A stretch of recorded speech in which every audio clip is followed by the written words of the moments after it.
was ready to repent. Another thing that I learned as I went through this is how to rejoice in God's providence even when it wouldn't be my choice. Romans 8:28 and 29 says, "And we know that all things work together for good to those who love God, to those who are the called according to his purpose. For whom he foreknew, he also predestined to be conformed to the image of his Son, that he might be the firstborn among many brethren." And so, constantly remembering that everything is going to work for good. Surgical mistakes, stupid ladies who think they should be pain-free, and everything like that, everything works together for good when we love God. And I learned that God can use my pain for his glory, and I have to cooperate in that. Okay, any questions about any of that saga? Okay. So what's the application for all of this story for your counselees? What do people stuck in self-pity need? First of all, they need biblical compassion.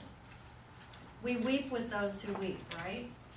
If you get a PDI, I don't know what you guys call them, but it's the information you get about the counselee before they come. And sometimes you can read those things and you think, oh yeah, I've got her number, I know what's going on here, and I know what to do.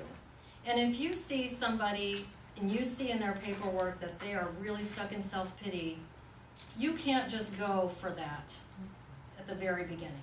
You can't just say, oh, you know, this is really self-pity and that's really sinful, and so you should stop. You can't, you have to get, Bob, sorry, I can't stop talking about this book. He talks about many caskets. I don't know, have any of you read this?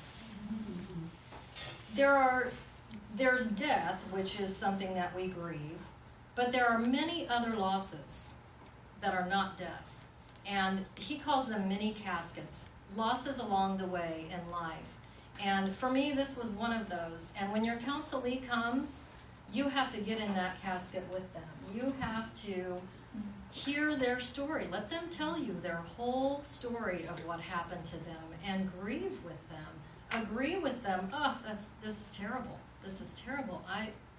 I'm so sorry. Pray with them about their loss. Pray with them about their feelings, about their tears.